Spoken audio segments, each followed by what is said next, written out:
Home മിനിസ്റ്ററുടെ ഓഫീസിൽ നിന്ന് സലീമാണ് സംസാരിക്കുന്നത്. IG ഓഫ് അഡ്മിനിസ്ട്രേഷൻ കൊടുക്കണോ? ആ സലീമാണ്. ഞാൻ പറഞ്ഞിരുന്ന കാര്യങ്ങൾ ഇതുവരെ ചെയ്തില്ലല്ലോ. ഓർമ്മയില്ലെന്നോ? നല്ല പാർട്ടി. എന്റെ പൊന്ന IG, പറയുന്ന കാര്യങ്ങളൊന്ന് കുറിച്ചു വെച്ചൂടെ? സർക്കാർ വക ഡയറി ഉണ്ടല്ലോ. എന്നാ കേട്ടോ, കൂത്താട്ടുള്ളത്തുനിന്ന് സർക്കിൾ ഇൻസ്പെക്ടർ കുഞ്ഞിരാമനെ കുന്നമംഗലത്തേക്ക് ഓടിക്കണം, ഇൻസ്റ്റന്റ് ട്രാൻസ്ഫർ. അവിടുന്ന് അടുത്ത ആഴ്ച കുഞ്ഞിരാമനെ വീണ്ടും കുന്നംകുളത്തേക്ക് തട്ടണം, അത് പണിഷ്മെന്റ് ട്രാൻസ്ഫർ. അതിന്റെ അടുത്ത ആഴ്ച അയാളെ വീണ്ടും കൂത്താട്ടുള്ളത്തേക്ക് ഓടിക്കണം, അത് കൺസലേഷൻ. അതെ, സർക്കിൾ ഇൻസ്പെക്ടർ അല്ലേ, കിടന്നൊന്ന് സർക്കിൾ അടിക്കട്ടെ. ഇല്ല, മന്ത്രി വന്നിട്ടില്ല. വരുന്ന വഴിക്ക് CM-നെ കയറി കാണണമെന്നോ അനുവാദം ചോദിച്ചിട്ടേ ചാർജ് എടുക്കുള്ളൂ എന്നൊക്കെ പറയുന്നത് കേട്ടു. ഗുരുത്തോണ്ടെന്ന് തോന്നുന്നു. പിന്നെ സ്റ്റാഫ് ആണെന്നും പറഞ്ഞൊരു 3 പേര് ഇവിടെ വന്നിരിപ്പുണ്ട്. കണ്ടിട്ട് കുഴപ്പക്കാരല്ല, അതിലൊരാൾക്കൊരു കൺട്രി ലുക്കുണ്ട്. തങ്കച്ചനല്ല, കുമാരേട്ടനെ. എന്നെ ഞാൻ അവൻ അതെ, മന്ത്രി തന്നെ ഒരു ചേരി ലൈൻ ആയതുകൊണ്ട് സ്റ്റാഫും ഒക്കെ അത്രയല്ലേ വരൂ. അതെ അതെ, കണ്ടിടത്തോളം എല്ലാം ഒരു തൊട്ടി സെറ്റപ്പാണ്. ആരാ തൊട്ടി? Country rascal. ഇനി കൺട്രി അടിച്ചു കണ്ണി അങ്ങോട്ട് ഇങ്ങോട്ട്. ഓഹോ, നിന്നെയൊക്കെ ഡീൽ ചെയ്യാൻ IG തന്നെ വിളിച്ചു വരുത്താം. IG, ഇവിടെ ഒരു ടെൻഷൻ ഉണ്ട്. ഒരു വണ്ടി പോലീസിനെ ഇങ്ങോട്ട് അയക്കണം. വേണ്ടി വരില്ല, പോലീസിനായ വേണ്ടി വരില്ല. പകരം നിങ്ങൾ തന്നെ വന്നാൽ മതി. വിളിച്ചാൽ ഉടനെ വരാം. ഇയാളാണോ ഇവിടുത്തെ പോലീസിനെ തീർത്തെടുത്ത് വളർത്തുന്നത്? ആഭ്യന്തര മന്ത്രിയുടെ കസാര കയറിയിട്ട് ആരാണോ താൻ പേടിപ്പിക്കുന്നത്? ഇറങ്ങി പോടാ. അവിടെ ആഭ്യന്തരമന്ത്രിയുടെ ഓഫീസല്ല, മുഖ്യമന്ത്രിയുടെ ഓഫീസിൽ പോലും പോയി ഈ സലീം പേടിപ്പിക്കും. പൂജപ്പര ജയിലിൽ കിടക്കണ്ടെന്നുണ്ടെങ്കിൽ ഒരക്ഷരം വേണ്ടി പോകരുത്. കുമാരേട്ട ഒന്ന് അടങ്ങുന്നു. ഒരക്ഷരം മിണ്ടരെന്ന് പറഞ്ഞാൽ ഇങ്ങോട്ട് വിട്ടിരിക്കുന്നത്. മിണ്ടായിരിക്കും. വേണ്ട, ഇനി പോലീസിനെ അയക്കണ്ട. വിവരമില്ലാത്ത കൺട്രീസ് അല്ലേ, സാക്ഷരത ലേശം കുറവാ. അവരോട് നമ്മൾ വേണം ക്ഷമിക്കാൻ. കുമാരേട്ട, ആരാ എന്തെന്നറിയാൻ നമ്മൾ കയറി ഉടക്കരുത്. വെറുതെ ഗോപാലകൃഷ്ണന്റെ ജോലി പോകും. പിന്നെ ആ സർക്കിൾ ഇൻസ്പെക്ടർ കുഞ്ഞിരാമന്റെ 2 ഇൻക്രിമെന്റും കൂടി കട്ട് ചെയ്തേക്കണം. ഇൻക്രിമെന്റ് കട്ട് ചെയ്യാൻ പറഞ്ഞ് താൻ ഫോൺ കട്ട് ചെയ്തല്ലോടോ. ആഹാ, എഴുന്നേക്കടോ. എഴുന്നേക്കാൻ. മിനിസ്റ്റർക്ക് എന്റെ മനസ്സിലെല്ലാം തോന്നുന്നു. I am Saleem caucus. കേട്ടിട്ടുണ്ടാവും. ധാരാളം കേട്ടിട്ടുണ്ട്. കേൾക്കാതിരിക്കാൻ വഴിയില്ല. അധികാര സ്ഥാനങ്ങളിൽ ഇരിക്കുന്നവരെ മണിയടിച്ചും പാദസേവ നടത്തിയും കാര്യങ്ങൾ സാധിച്ചെടുക്കുന്ന ഇത്തിൽ കണ്ണി, പാരസൈറ്റ്, കോക്കസ് സലീം. നോക്കണ്ട, ഹോം മിനിസ്റ്ററുടെ ഓഫീസിലും റെസിഡൻസിലും കാലുകുത്താൻ പോലും തനിക്ക് അനുവാദമുണ്ടായിരിക്കില്ല. സാർ എന്നെ അപമാനിക്കരുത്. ഭരണത്തിന്റെ ഇടനാഴികളിൽ ഇന്ന് വരെ ആരും എന്നോട് ഇങ്ങനെ ഇടപെട്ടിട്ടില്ല. സാർ എന്നെ വിശ്വസിക്കണം. ഞാൻ എന്നും സാറിനൊരു ഹെൽപ്പായിരിക്കും. എന്ത് ഹെൽപ്പ് വേണമെങ്കിലും ഞാൻ ചെയ്തു തരാം. അനുവാദം ഉണ്ടെങ്കിൽ ഞങ്ങൾ ഇവനെ കൈകാര്യം ചെയ്തോളാം. ഇവൻ ആൾ ഈ ടൈപ്പാണെന്ന് അറിഞ്ഞിരുന്നെങ്കിൽ മന്ത്രി വരുന്നതിന് മുമ്പ് ഞങ്ങൾ അടിച്ച് ആസ്പത്രിയിൽ എത്തിക്കില്ലായിരുന്നോ? അല്ല, അതിപ്പോ വേണേലാവാം. തുടങ്ങട്ടെ. വേണ്ട, നിങ്ങളൊന്നും ചെയ്യണ്ട. ആ സെക്യൂരിറ്റി ഓഫീസറോട് ഇയാളെ കന്റോൺമെന്റ് സ്റ്റേഷനിൽ കൊണ്ടുപോയി കേസ് ചാർജ് ചെയ്യാൻ പറയൂ. എന്തിന്? ഹോം മിനിസ്റ്ററുടെ ഓഫീസിൽ അതിക്രമിച്ച് കയറിയതിന്. ഇങ്ങ് വന്നാട്ടെ. അതെ, ഞാന് എന്റെ AC കാറിൽ വന്നോളാം.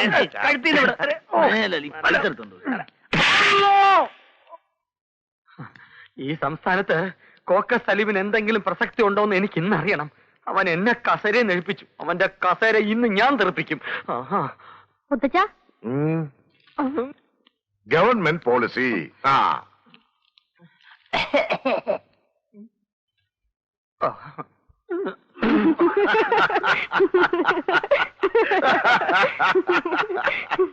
എന്തിനാ രണ്ടുപേരും ചിരിക്കുന്നത്?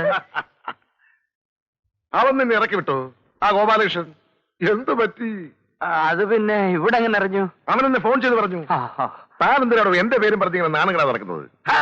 നന്നായി പോയി. എന്നെ ഇറക്കി വിട്ടത് എനിക്കൊരു പ്രശ്നമല്ല. ഇതിനു മുമ്പ് ഈ സലീമിനെ പലരും പലയിടത്തുനിന്നും ആട്ടി ഇറക്കിയിട്ടുണ്ട്. തീർന്നല്ലോ. പിന്നെ ഇപ്പൊ എന്താ പ്രശ്നം? എനിക്ക് പ്രശ്നമൊന്നുമില്ല.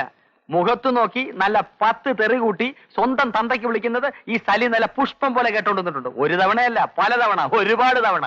അയ്യേ, പക്ഷേ അവൻ എന്റെ മുഖത്ത് നോക്കി ഇവിടുത്തെ തന്തയ്ക്ക് വിളിച്ചപ്പോ അവൻ അങ്ങനെ വിളിച്ചോ? എന്നിട്ട് താമം ചെയ്തു? ഞാൻ കേട്ടോണ്ടെങ്കിൽ പോകുന്നു. ചിരിക്കണ്ട, എനിക്ക് രണ്ടിലൊന്നും അറിയണം. എന്താ അറിയേണ്ടത്? CM-ന് എന്നെ വേണോ അത് എങ്ങാണ്ടിരുന്ന ഗോപാലകൃഷ്ണനെ വേണോ? എനിക്ക് നിന്നെയും വേണം, അവനെയും വേണം. അത് ഡിപ്ലോമസി. അത് മൂവർ സംഘത്തിനോട് മതി, എന്നോട് വേണ്ട. എടോ, നിയമസഭയിൽ എന്റെ സർക്കാരിന്റെ ഭൂരിപക്ഷം നിലനിർത്താൻ എനിക്ക് അവൻ വേണം. അപ്പൊ ഇവനോ? ഇവൻ എന്റെ അടുക്കള കാര്യങ്ങൾ നോക്കാൻ. അങ്ങനെ എന്നെ കൊച്ചാക്കണ്ട. അവന്റെ പോലീസുണ്ട്, എന്റെ പോക്കൃത്തനുണ്ട്. പത്രം വിറ്റ് കിടന്ന ചെറ്റ. ആഭ്യന്തര വകുപ്പ് തലയിടവോ ഞാൻ നോക്കട്ടെ. യുദ്ധമെങ്കിൽ സമാധാനം, യുദ്ധമെങ്കിൽ യുദ്ധം. ഞാൻ ഫൈറ്റ് ചെയ്യാൻ തീരുമാനിച്ചു. എടാ വിട്ടി, ഇനി മുതൽ നീ ആഭ്യന്തര വകുപ്പിൽ തലയിടാതിരിക്കുന്നതാ ബുദ്ധി. ചിലപ്പോ നിന്റെ തല പോയെന്നിരിക്കും. പിന്നെ ഞാൻ എന്ത് ചെയ്യും? ഏത് വകുപ്പിൽ തലയിടും? എവിടെങ്കിലും തലയിടാതെ എനിക്ക് ജീവിക്കാൻ പറ്റില്ല. അടുക്കളയിലോട്ട് അല്ലേ, അവിടെ നല്ല ഉപ്പുവാങ്ങാൻ വേണ്ട ഇരിപ്പുണ്ട്. അത് അകത്തോണ്ട് തലയിട് പോ. ഉപ്പ് വാങ്ങ പോകാൻ പോ.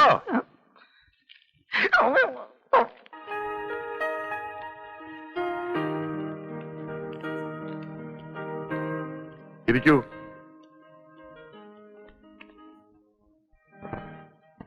അങ്ങ് തന്നെ. ഏയ്, എനിക്ക് പറയാനുള്ളതൊക്കെ ഞാൻ ഒരുപാട് തവണ ഇവരോട് പറഞ്ഞിട്ടുള്ളതാ. കേട്ട് കേട്ട് ഇവർക്കും അടുത്തു, പറഞ്ഞു പറഞ്ഞ് എനിക്കും.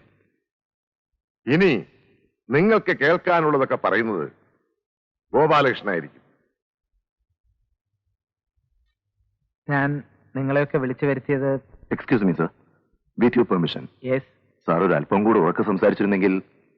ആ, ശബ്ദം എന്റേതുപോലെ അത്ര ഗംഭീരമല്ലെങ്കിലും പറയാനുള്ളത് അല്പം കടുപ്പത്തിലാകുമോ എന്ന് സംശയമുണ്ട്. You carry on.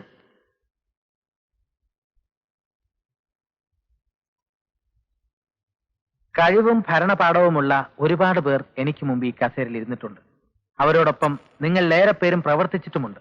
അവർക്കുണ്ടായിരുന്ന മേന്മകളോ തലയെടുപ്പോ ഒന്നും അവകാശപ്പെടാനില്ലാത്ത ഒരാളാണ് ഞാൻ. അവിടെ കേൾക്കാമാവോ? BA-ക്ക് സിലബസിലുണ്ടായിരുന്ന പൊളിറ്റിക്സ് ടെക്സ്റ്റുകളിൽ നിന്ന് പരീക്ഷയ്ക്ക് വേണ്ടി കാണാതെ പഠിച്ച കാലഹരണപ്പെട്ട രാഷ്ട്രീയ തത്വങ്ങൾ കുറച്ച് മനസ്സിലുണ്ട്. പിന്നെ പത്രവിൽപ്പനക്കാരൻ എന്ന നിലയിൽ മതിലിനപ്പുറത്തും ഇപ്പുറത്തും നിന്നുള്ള എളിയ പൊതുജന സമ്പർക്കം, ദരിദ്രമായ ചുറ്റുപാടുകളുള്ള ഒരു ചേരിയിലെ സാധാരണക്കാരുമായി അവരുടെ നിത്യജീവിത പ്രശ്നങ്ങളുമായുള്ള മുഖപരിചയം, ഇത്രയൊക്കെയാണ് എന്റെ പരിമിതമായ ക്രെഡൻഷ്യൽസ്. നിങ്ങൾക്ക് ബോറാവുന്നുണ്ടാവും. എനിക്ക് പറയാനുള്ളത് എന്നെക്കുറിച്ചല്ല, നിങ്ങളെക്കുറിച്ചാണ്. ആരെയും വ്യക്തിപരമായി നോവിക്കാൻ ഞാൻ ആഗ്രഹിക്കുന്നില്ല. പോലീസിനെ കുറിച്ച് കേവലം ഒരു സാധാരണക്കാരന്റെ കാഴ്ചപ്പാട് മാത്രമാണ് ഇപ്പോഴും എനിക്കുള്ളത്. അതുകൊണ്ട് തന്നെ പോലീസിലെ ഉന്നതന്മാർക്ക് മുമ്പിൽ തന്റേടമായി മനസ്സ് തുറക്കാൻ അവസരം കിട്ടിയ ഒരു സാധാരണക്കാരനായാണ് ഞാൻ ഇവിടെ നിൽക്കുന്നത്. രാജാവ് നഗ്നനാണ് എന്ന് വിളിച്ചു പറഞ്ഞ കുട്ടിയെ പോലെ. ഒരു ഭരണകൂടത്തെ അധികാരത്തിലേറ്റാൻ ജനസമൂഹത്തിലെ ഭൂരിപക്ഷത്തിന്റെ പിന്തുണ വേണം. എന്നാൽ ജനങ്ങൾ അധികാരത്തിലേറ്റിയ ഒരു ഭരണകൂടത്തിന്റെ മാനം കെടുത്താൻ, അതിനെ വലിച്ച് താഴെ ഇറക്കാൻ ഒരു പിടി പോലീസുകാരുടെ തോന്നിയാസം മതിയാവും എന്ന് എവിടെയോ വായിച്ചിട്ടുണ്ട്. ഞാനത് വിശ്വസിക്കാതിരിക്കാം, പക്ഷെ ജനങ്ങൾ അങ്ങനെ വിശ്വസിക്കുന്നു. ജനങ്ങളെ നിങ്ങൾ ഭയപ്പെടുത്തുന്നു. അറപ്പും ഭീതിയും അവിശ്വാസവും നിറഞ്ഞ കണ്ണുകളിലൂടെ ജനം നിങ്ങളെ നോക്കിക്കാണുന്നു. രാഷ്ട്രീയക്കാർക്ക് അതിൽ പങ്കുണ്ടാവാം, എങ്കിലും ഒരു വലിയ പരിധിവരെ നിങ്ങൾ തന്നെയാണ് അതിന് ഉത്തരവാദികൾ. നിങ്ങൾ ജനങ്ങളെ പീഡിപ്പിക്കുന്നു, അവരുടെ മേൽ കുതിര കയറുന്നു. സൈക്കിളിൽ ഓവർലോഡ് പോകുന്ന സാധാരണക്കാരനെ ട്രാഫിക് നിയമലംഘനത്തിന്റെ പേരിൽ പിടിച്ചിറക്കി നിങ്ങൾ കൂമ്പിനിടിക്കുന്നു, അവന്റെ വാൽ ട്യൂബ് ഊരുന്നു. എനിക്ക് അനുഭവമുണ്ട്.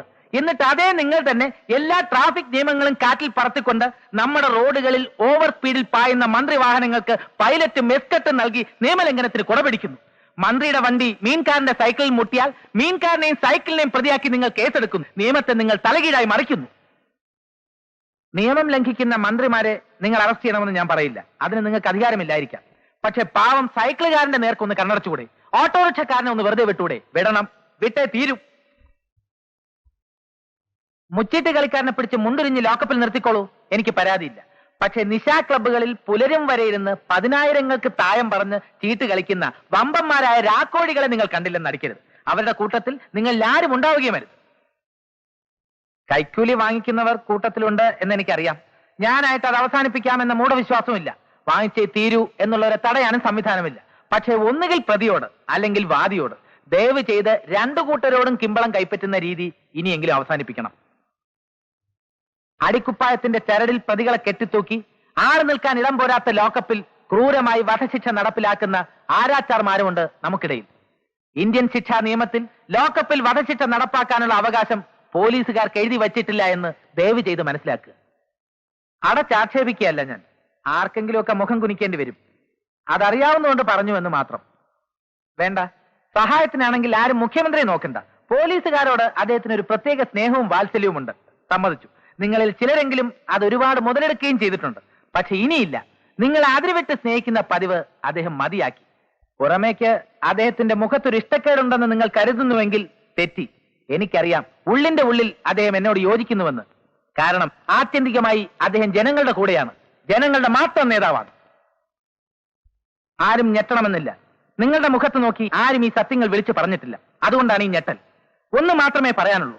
നിങ്ങൾ ഉണ്ണുന്ന ചോറ് സർക്കാരിന്റെ ടാക്സ് വെട്ടിക്കുന്ന കുബേരന്മാരുടേതല്ല, ഉപ്പിനും സേഫ്റ്റി പിന്നിനും വരെ കരം കൊടുക്കുന്ന കുചേലന്മാരുടേതാണ്. സാധാരണക്കാരന്റെ ചോറ്. അവന്റെ അന്നം തിന്നിട്ട് അവനെ കട്ടുമുടിക്കാനും ഇടിച്ച് നട്ടല്ലൊടിക്കാനും ഒരു പോലീസുകാരനും തയ്യാറാകാൻ പാടില്ല.